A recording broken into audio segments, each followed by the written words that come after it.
नमस्कार मु रश्मि किचन को आपण मन को स्वागत जनाऊँगी। तो फ्रेंड्स आज आम भोजी स्टाइल रे पोई साग माछ मुंड और माछ दे आम छेचड़ा तैयारी करवा।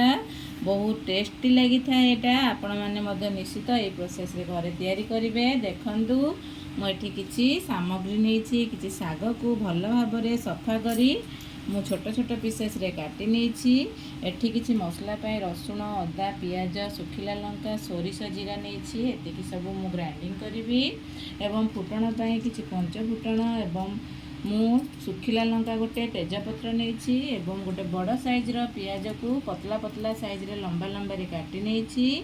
तीनोटी छोट साइज रो टमाटर को मु पतला पतला काटी नहीं। एठी पोईर नाड़ किछि नहीं गोटे बड़ साइज रो आलू किछि कखारु नहीं काटी एवं दुईटी बैगण को मु चोपा छड़े भल भाव में काटिकी नहीं। देखंतु ये सब पनीपरिया को मु सफा सुतरा करी सबू काटी नहीं सारी। चलतु देखा मु तरकारी किछि माछ नहीं दुईटी मुंड नहीं फाड़ करी गोटे माछर मुंड को हलदी आगर मुझे देती किसी स्वाद अनुसार लुण अल्प दबा एवं गोटे पेट पीस नहीं गोटे लांज नहीं एवं गोटे माछ नहीं। बर्तमान आम आपको मैरिनेट करी 6-7 मिनट छाड़ी नवा। देखो 6-7 मिनट आमर माछ बर्तमान हो सारी। बर्तमान मुझे गोटे कड़ई रे किछि तेल नहीं तेल गरम हो सारी। बर्तमान आम ए माछ सब भाजी नवा। तेल को भल भाव में भाजी ने गरम करने ना माछ आमर भांगार संभावना रही है। देखु माछ आमर सब भाजी हो सारी। यहीपर लाल लाल करी आम माछ सबको भाजी नवा।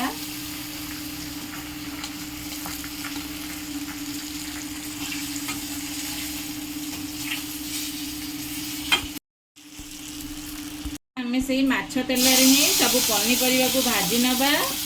ता द्वारा आम परिवार बढ़िया फ्लेवर आसो भल माछ बास्ना बाहर आम परिवार से तेल भाजिकी आपण मैंने बनइबे। देखिए बहुत बढ़िया लगे परिवा को भाजी आम बनवा जदि बहुत टेस्ट लगे कंचा परिवा अपेक्षा। परिवार अल्प हलदी गुंड एवं लुण अल्प देदबा बेसी देवेनि अल्प लुण दबा। आम बर्तमान यहीपर भाव में आम किसी समय परिवा को भाजवा। परिवा सब भाजी सारे। बर्तमान आम ये शाग को पकई भल भाव में भाजी नवा। कारण यहीपर भाजवा द्वारा आमर शागर एवं नाड़े जो नाड़ुआ अंशटी थाए अल्प कमी जाए।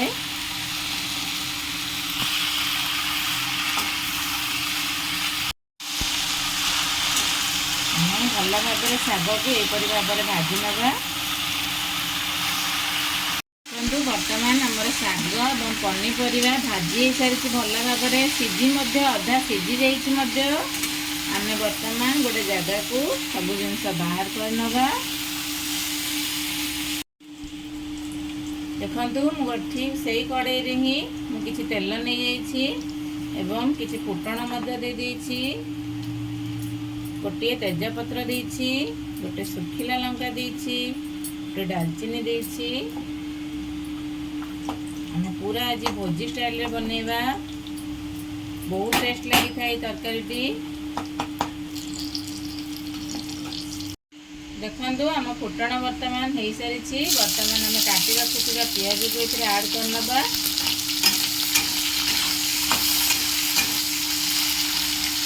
पियाज हल्का गोल्डन ब्राउन कलर है जाए भाजवा। देखो बर्तमान आम पियाज हो सारी।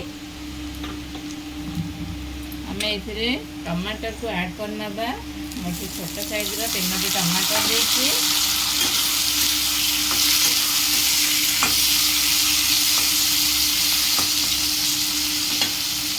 एवं से आम बाटी रखि सोरिष जीरा अदा रसुण पियाज एवं सुखिला लंका जो बाटी रखी आम ताको ऐड कर नवा।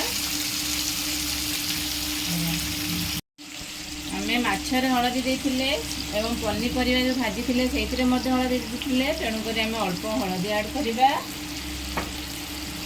ଏବଂ ମାଛରେ ମଧ୍ୟ ଆମେ ଲୁଣ ଆଡ଼୍ କରିଥିଲେ, ପନିପରିବାରେ ମଧ୍ୟ ଲୁଣ ଆଡ଼୍ କରିଥିଲେ। ଦେଖି ଆପଣ ବର୍ତ୍ତମାନ କେତେ ଜିନିଷ ନେଇଛନ୍ତି ସ୍ୱାଦ ଅନୁସାରେ ଲୁଣ ଆଡ଼୍ କରିବେ। ଆପଣ ଚାହିଁଲେ ଏଥିରେ ଧନିଆ ମଧ୍ୟ ବାଟି ପାରିବେ, ଗରମ ମସଲା ମଧ୍ୟ ବାଟି ପାରିବେ। ମୁଁ ଏଠି ବେଶୀ ମସଲା ଆଡ଼୍ କିଛି କରିନି କାରଣ ଆମର ପୋଇ ଶାଗର ବାସ୍ନାଟି ଏଠି ଚାଲିଯିବ ବେଶୀ ମସଲା ଆଡ଼୍ କଲେ। ଚାଲନ୍ତୁ ବର୍ତ୍ତମାନ ଆମର ମସଲା ଦେଖନ୍ତୁ ଅଧା ଫ୍ରାଏ ହେଇସାରିଛି, ଟମାଟର ମଧ୍ୟ ସିଝିଗଲାଣି। ଯେହେତୁ ଆମର ମସଲାରେ ଲୁଣ ପଡ଼ିଥିଲା, ବର୍ତ୍ତମାନ ମୁଁ ଏଠି କିଛି ଫିସ୍ ମସଲା ଆଡ଼୍ କରୁଛି। ଅଳ୍ପ ଦେବି, ବେଶୀ ଦେବିନି, 1/2 ଟେବଲ୍ ସ୍ପୁନ୍ ଅଛି। ଯେହେତୁ ଆମେ ଏଥିରେ ମାଛ ଦେଇଛନ୍ତି ଫ୍ଲେଭରଟି ଆର ଭଲ ଲାଗିବ। ଦେଖନ୍ତୁ ଟମାଟର ମଧ୍ୟ ପୁରା ସିଝି ସାରିଛି, ମସଲା ମଧ୍ୟ ବେଶୀ ଆଉ ଫ୍ରାଏ କରିବାନି ଯେହେତୁ ସୋରିଷ ମସଲା ଆମ ମସଲାଟି ପିତା ହେଇଯିବ। ମୁଁ ମାଛ ହିସାବକୁ ମୁଁ ଏଇ ପିଚପାଚିଆ ଦ୍ୱାରା ହିଁ ମୁଁ ସବୁ ମାଛକୁ ଭାଙ୍ଗି ନେଉଛି। ଅଳ୍ପ ଅଳ୍ପ ଆମେ ଭାଙ୍ଗିବା। ଭଲ ଭାବରେ ଭାଙ୍ଗି ଦେଇଛି। ଲାଞ୍ଜକୁ ମୁଁ ଭାଙ୍ଗିନି, ଲାଞ୍ଜ ମୁଁ ଗୋଟା ରଖିଛି କାରଣ ଲାଞ୍ଜରେ ବହୁତ ପତଳା କଣ୍ଟା ଥାଏ। ଛୋଟ ଛୁଆମାନେ ଖାଇଲା ବେଳେ ବହୁତ ଅସୁବିଧା ହେଇଯିବ। ବର୍ତ୍ତମାନ ମାଛରେ ମସଲାକୁ ଅଳ୍ପ ସମୟ ଫ୍ରାଏ କରିନେବା। ବାସ୍ନା ଆସୁଛି ଆମର ଏଇ ମାଛ ଏବଂ ମସଲାରୁ। ୱାଓ, କେତେ ସୁନ୍ଦର କଲର୍ ମଧ୍ୟ ହେଇଛି ଦେଖନ୍ତୁ, କେତେ ଡେଲିସିୟସ୍ ଦେଖାଯାଉଛି ନା। ବର୍ତ୍ତମାନ ଆମେ ଏଥିରେ ଭାଜି ରଖିଥିବା ପନିପରିବା ସବୁକୁ ଆଉ 1-2-3 ମିନିଟ୍ ପାଇଁ ଆମେ ଫ୍ରାଏ କରିନେବା।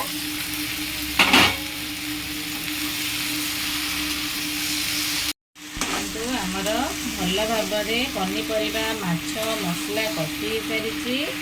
ବର୍ତ୍ତମାନ ଆମେ ଏଥିରେ ପାଣି ଆଡ଼୍ କରିନେବା। ଅଳ୍ପ ପାଣି ଦେବା କାରଣ ଆଗରୁ ପନିପରିବା ମଧ୍ୟ ସିଝି ସାରିଛି, ବେଶୀ ପାଣି ଆଡ଼୍ କରିବାନି କାରଣ ଆମର ଏଇ ତରକାରୀଟି ପୁରା ଲଟପଟଟା ହିଁ ଭଲ ଲାଗେ, ଗ୍ରେଭି ତାର ପୁରା ମୋଟା ରହିବ।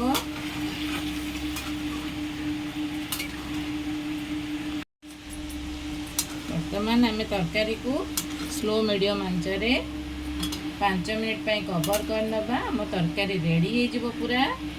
ଫ୍ରେଣ୍ଡସ୍ ଦେଖନ୍ତୁ ଆମର 5 ମିନିଟ୍ ହେଇସାରିଛି। ବର୍ତ୍ତମାନ ଆମେ ଏଥିରେ କିଛି ଗରମ ମସଲା ଦେଇଦେବା।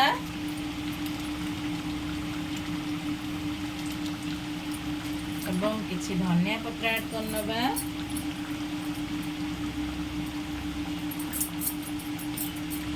ବର୍ତ୍ତମାନ ୟାକୁ ଆଉ 1-2 ମିନିଟ୍ ପାଇଁ କଭର୍ କରିନେବା, ଯାହାଦ୍ୱାରା ମସଲା ସବୁ ଆଡ଼୍ ହେଇଯିବ ଭିତରେ। ଆପଣମାନେ ମଧ୍ୟ ଘରେ ନିଶ୍ଚିତ ଭାବରେ ଏହିସବୁ ଟ୍ରିକ୍ ଫଲୋ କରି ଏଇ ମାଛ ମୁଣ୍ଡ ପୋଇ ଛେଞ୍ଚଡ଼ା ଘରେ ତିଆରି କରନ୍ତୁ ଭୋଜି ଷ୍ଟାଇଲ୍ରେ ଏବଂ ମୋତେ କମେଣ୍ଟ ବକ୍ସରେ ଜଣାନ୍ତୁ ଆପଣମାନଙ୍କୁ କିପରି ଲାଗିଲା।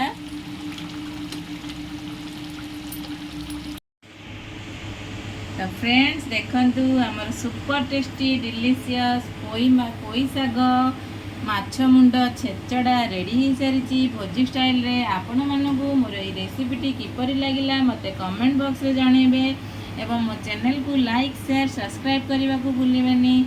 ପାଖରେ ଥିବା ବେଲ୍ ଆଇକନ୍କୁ ପ୍ରେସ୍ କରନ୍ତୁ ଏବଂ ମୋର ନୂଆ ନୂଆ ଭିଡ଼ିଓର ନୋଟିଫିକେସନ୍କୁ ଆପଣମାନେ ଦେଖିପାରିବେ। ରହିଲି, ନମସ୍କାର, ଧନ୍ୟବାଦ, ଜୟ ଜଗନ୍ନାଥ, ଥ୍ୟାଙ୍କ ୟୁ, ବାଏ।